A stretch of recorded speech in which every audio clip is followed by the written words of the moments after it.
Selamat siang pemirsa Seribu TV. Hari ini kembali Lia memandu acara untuk program sosok, dan hari ini ada sosok istimewa juga yang kita akan ajak ngobrol bincang-bincang ya dengan sosok yang sangat memiliki peran penting untuk penataan kawasan lahan terbuka hijau di Kota Palembang. Karena seperti kita tahu sudah banyak sekali titik-titik lahan terbuka hijau yang ada di Palembang, sebagaimana fungsinya memiliki kawasan untuk rekreasi, untuk pengendalian banjir juga, dan masih banyak lainnya. Nah, seperti apa sosok di balik layar yang menghasilkan, mungkin yang bisa kita lihat ada Taman KI, ada Taman Polda juga. Nah, ini adalah sosoknya. Selamat siang Bapak. Ya, selamat siang. Sehat, Alhamdulillah sehat. Sehat, ya. Ini Bapak Afan Prapanca Mahali, Kepala Dinas PRKP. ya. Perumahan Rakyat Kawasan Permukiman. Oke, jadi inilah sosoknya. Beliau adalah salah satu pentolan ya Pak. Jadi memang banyak sekali sudah program yang dijalankan. Baik. Nah baik Pak, kita mungkin untuk edisi hari ini lebih membahas soal bagaimana sih lahan terbuka hijau di Palembang, dan bagaimana perjalanannya bisa sampai seperti sekarang gitu. Kita perjuangan, kita menata, mengedukasi masyarakat gitu. Baik, Assalamualaikum warahmatullahi wabarakatuh. Salam sehat selalu untuk pemirsa Seribu TV ya, bersama Mbak Lia sebagai pembawa acara. Kalau kita bicara ruang terbuka hijau di Kota Palembang ya, berdasarkan data yang ada saat ini, ruang terbuka hijau itu jumlahnya mencapai kurang lebih 10,7% dari luasan Kota Palembang yang mencapai 602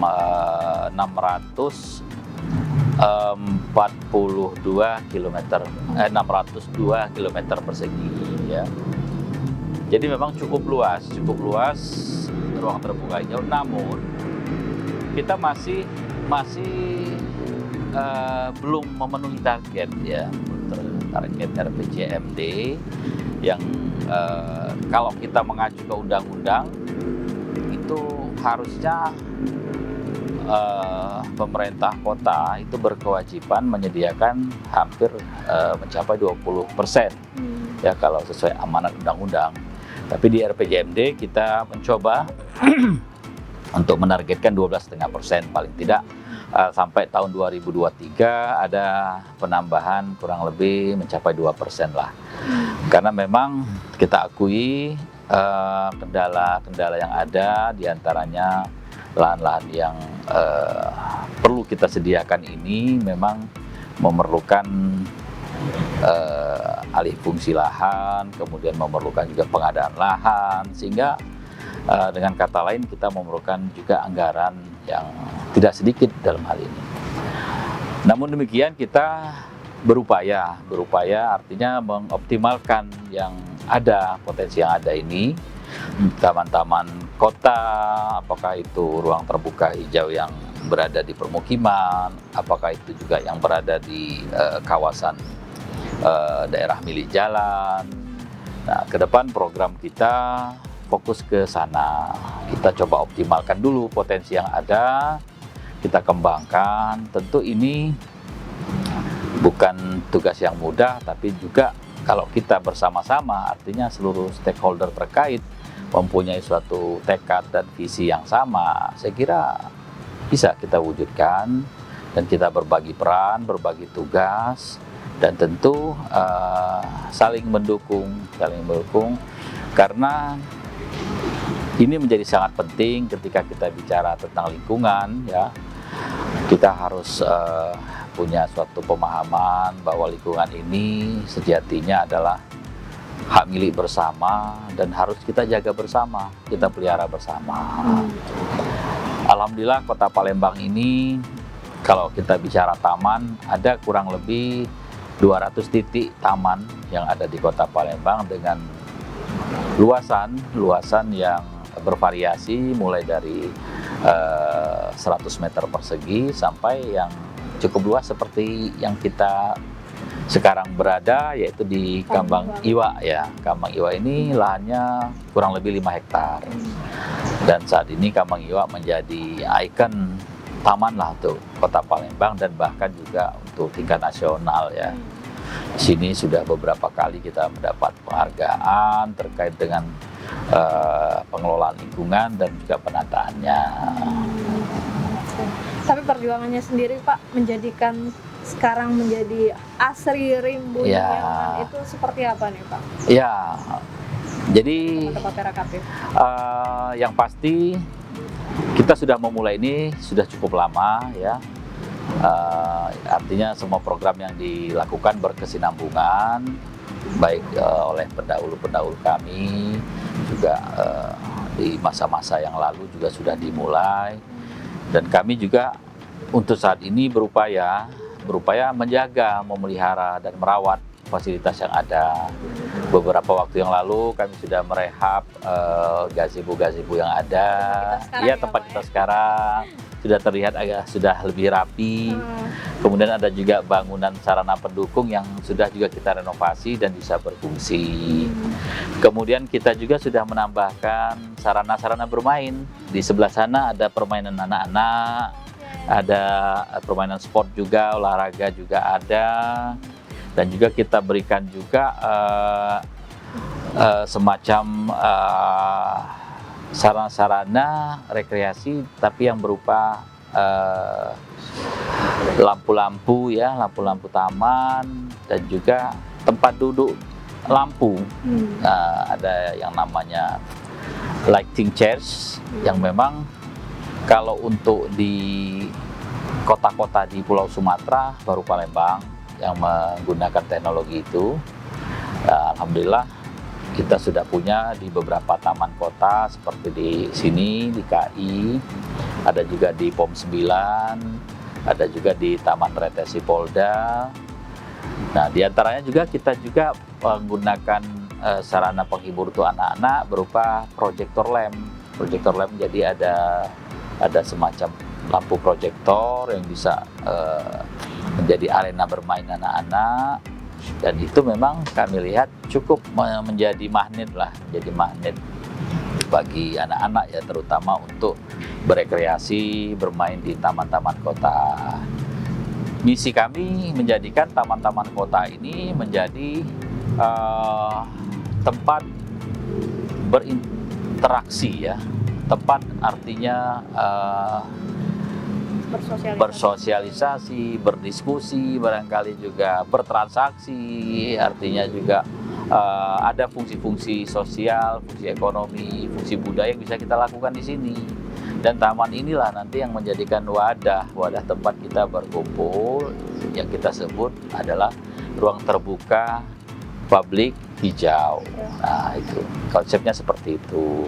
Kami juga berkeinginan ke depan juga nanti akan bekerja sama dengan teman-teman dari OPD terkait. Kami ingin ada layanan-layanan juga di taman kota ini, seperti layanan kesehatan, layanan edukasi atau pendidikan.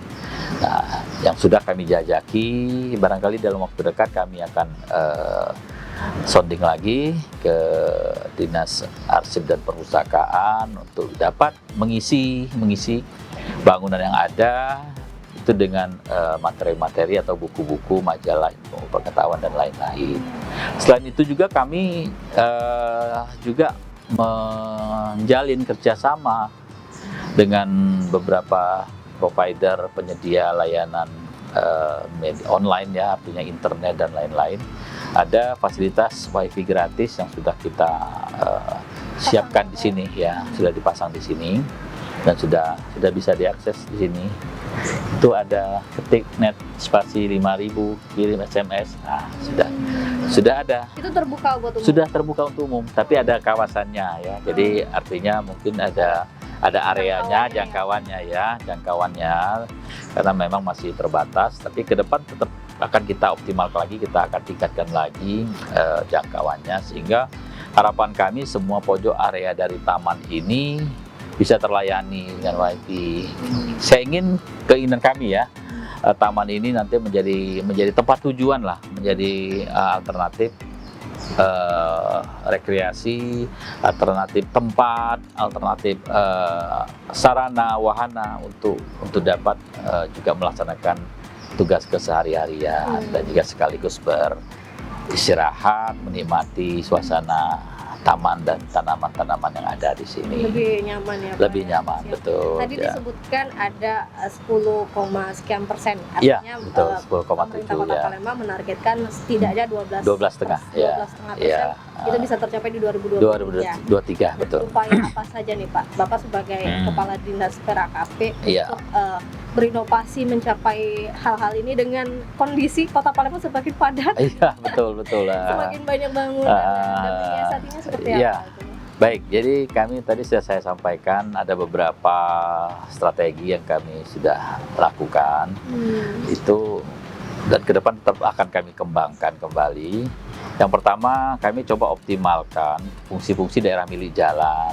Jadi jalan itu ada daerah milik jalan yang berupa bahu jalan, yang mana biasanya ada space kosong. Nah, kita mencoba kita bangun di sana taman-taman atau kita tanam pohon-pohon penghijauan. Potensi dari daerah milik jalan yang ada di Kota Palembang ini cukup besar, bisa mencapai 5-6% luasan ya dari luasan kota itu yang belum tergarap. Beberapa lokasi sebetulnya sudah ada, seperti kalau kita lihat di jalan-jalan protokol yang memang sudah existingnya sudah cukup lama, biasanya sudah ada itu. Nah, tapi untuk jalan-jalan baru potensinya masih cukup besar, seperti di Jalan Nurdin Paji, kemudian di Jalan Soekarno-Hatta, kemudian di Jalan Gubernur Bastari. Nah, itu masih cukup besar potensi dari ruang terbuka hijau yang bisa kita bangun untuk memenuhi target RPJMD tahun 2023. Artinya kita tetap optimis ya Pak? Ya, tetap optimis. Di samping kita juga mencoba merevitalisasi taman-taman yang ada, sekaligus juga menambah variasi-variasi dan atraksi-atraksi yang ada di taman tersebut, supaya tadi menarik masyarakat. Misalnya Mbak Lia mau ngajak saudaranya, daripada jauh-jauh kita keluar kota, mending kita ke Kambang Iwa, baik. Apalagi PPKM ya Pak? Iya, apalagi PPKM. Jadi kan. salah satu tempat wisata betul. harus wow, Iya, di di sini sini kan enak, suasananya nyaman, dingin kan. Iya. Jadi lebih nyaman dan Betul. mengedukasi. Nah, Iya. Bapak sendiri nih Pak, sudah berapa tahun nih bertugas, diberikan kepercayaan seperti itu Pak? Ya. Untuk membantu pemerintah Kota Palembang menyiapkan lahan terbuka hijau sebagai Kepala Dinas PRKP. Ya, baik. Jadi kalau cerita karir ya. Untuk di Dinas Perumahan Rakyat Kawasan Permukiman ini saya terhitung sejak 16 September 2019. Jadi kurang lebih 2 tahun 2 bulan saya sudah menjabat di Dinas PRKP Kota Palembang. Sementara di pemerintah Kota Palembang sendiri saya mulai karir di tahun 1996. Saat itu saya sebagai staf di Dinas Pekerjaan Umum Kota Madya Palembang. PU ya Pak? Dinas PU ya kurang lebih 20 tahun saya di PU. Kemudian saya juga sempat ditugaskan di Bapeda Litbang Kota Palembang kurang lebih 2 tahun. Baru saya ditugaskan kembali, diberikan amanah kepercayaan oleh Bapak Wali Kota di Dinas Perumahan Rakyat Kawasan Permukiman Kota Palembang, yang memiliki salah satu tupoksinya adalah PSU, prasarana utilitas. Nah, di PSU itu ada pertamanan, ada pemakaman, ada penerangan jalan umum. Yang ini semua merupakan fungsi-fungsi layanan umum ya, fungsi layanan umum yang mana kami harus dapat katakanlah bertransformasi bagaimana menjadikan kami ini ASN, tapi kami juga harus mampu sebagai pelayan dalam rangka melaksanakan fungsi-fungsi layanan umum ya. Saya kira sekarang memang sudah saatnya kita sebagai ASN turun melayani dan berada di tengah-tengah masyarakat, melihat langsung kondisi masyarakat dan juga melihat persoalan-persoalan yang terkait dengan tupoksi yang ada di dinas kita masing-masing. Ya. Jadi beradaptasi dari Betul. 20 tahun. Bidangnya apa nih Pak kalau boleh tahu? Karena banjir kah atau apa? Kalau dulu saya di PU, kebetulan saya bidangnya di jalan dan jembatan. Jalan dan Iya, jembatan. kebinamargaan lebih dikit. Tapi saya juga pernah di bidang pengelolaan sumber daya air, karena pernah juga di sumber daya air, di bina marga, kemudian juga di perencanaan. Jadi kalau memang sudah cukup lama artinya ya Pak ya, Ya. kita berkecimpung dan akhirnya 2 tahun terakhir 2 tahun terakhir ya. berbenah menciptakan Ya, taman kota yang layak untuk masyarakat seperti itu. betul ya. Membahas soal persoalan apa yang menjadi tantangan besar dari Bapak Afan Prapanca Mahali gitu sekarang sampai 2023 menjadi PR itu apa aja? Ya, yang pertama tadi pemenuhan dari target RPJMD, karena ini mutlak karena menjadi indikator kinerja kami ya. Bagaimana kami mencoba menyiasati, mencari strategi untuk menambah ruang-ruang terbuka hijau yang ada di Kota Palembang ini. Kami coba strateginya, kami mulai masuk ke permukiman dan perumahan. Kami melihat ada potensi juga di sektor perumahan ya. Walaupun sebetulnya perumahan juga dibebani. Private itu punya beban 10% untuk mengadakan ruang terbuka hijau. Tapi ketika luasannya bisa lebih besar dari sana, apa salahnya kami mendorong, kami melakukan penetrasi juga supaya lebih optimal program-program pengadaan, artinya ruang terbuka hijau di kawasan perumahan dan permukiman. Selain daripada itu tadi juga di kawasan daerah milik jalan, dan juga kami masuk juga ke kawasan-kawasan yang belum terolah, artinya belum terjamah, belum tersentuh, seperti ada rawa-rawa barangkali atau tempat-tempat terbuka yang merupakan aset ya. Kami bicara aset dulu, aset pemerintah kota. Nah, itu yang kami coba optimalkan. Harapan kami dengan kami berupaya artinya membangun ruang terbuka hijau ini, sekaligus juga kami melaksanakan fungsi pengamanan aset-aset milik pemerintah. Kalau sudah dibangun taman biasanya kan masyarakat, Vandalisme ya, iya, ya betul, vandalisme pasti ada. Salah satu hambatannya itu memang kita akui masyarakat kita barangkali masih ada yang masih yang kurang rasa memiliki terhadap sarana-sarana umum milik pemerintah kota, sarana milik masyarakat yang seharusnya kita harus jaga bersama, harus kita pelihara. Tapi itulah tantangan dan kita berupaya menyikapi ini tentu dengan membuat program-program, membuat suatu tools-tools bagaimana kita meminimalisir, bagaimana kita mengantisipasi. Seperti kita menyiapkan jaga malam, kita menyiapkan posko yang layak, yang bisa dihuni oleh staf-staf kita atau juga kerjasama dengan Pol PP seperti itu. Hai pemirsa Sri Popo TV, jangan lupa komen, like, dan subscribe, serta tonton terus berita-berita terupdate lainnya ya.